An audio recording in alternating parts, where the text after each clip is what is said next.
माझ्या सामाजिक कार्याला राजकीय वाटचालीला पुणे शहरात नवी दिशा मिळाली असली तरी या नेतृत्वाची पायाभरणी शिरूरमध्येच झाली आहे, असं प्रतिपादन पुण्याच्या नवनिर्वाचित महापौर मंजुषा नागपुरे यांनी शिरूर इथं केले।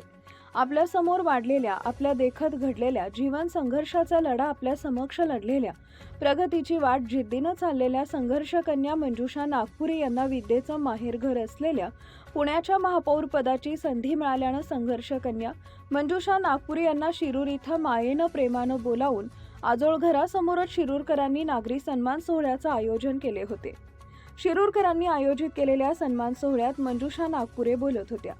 स्वर्गीय यशवंतराव चव्हाण सामाजिक शैक्षणिक प्रतिष्ठान व डंबेनाला मित्रमंडळानं आयोजित केलेल्या सन्मान सोहळ्यास उद्योगपती प्रकाश धारीवाल, माजी आमदार पोपटराव गावडे, नगराध्यक्ष ऐश्वर्या पाचरणे, जनता दलाचे प्रदेशाध्यक्ष नाथाभाऊ शेवाळे, जिल्हाध्यक्ष संजय बारवकर, राष्ट्रवादी काँग्रेसचे जिल्हाध्यक्ष राजेंद्र कोरीकर, भाजप लीगल सेलचे प्रदेश प्रभारी ॲडव्होकेट धर्मेंद्र खांडरे, ॲडव्होकेट प्रदीप बारवकर, शिरूर तालुका मराठी पत्रकार संघाचे संस्थापक अध्यक्ष ज्येष्ठ पत्रकार नितीन कुमार बारवकर, प्रतीक्षा बारवकर, शिवसेनेचे युवा नेते सुनील बाफणा, जिल्हा परिषदेचे सदस्य राजेंद्र गावडे, बाळासाहेब झाडगे यांच्या उपस्थितीत मंजुषा नागपुरे यांना मानपत्र देऊन गौरवण्यात आले।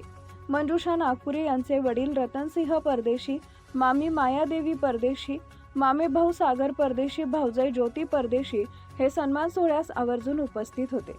प्रकाश धारीवाल यावेळी बोलताना म्हणाले, मंजुषा नागपुरे यांच्या रूपानं शिरूरच्या लेकीला पुण्याचा महापौर पदाचा सन्मान मिळाला ही शिरूरकरांच्या दृष्टीनं अभिमानाची व आनंदाची बाब आहे।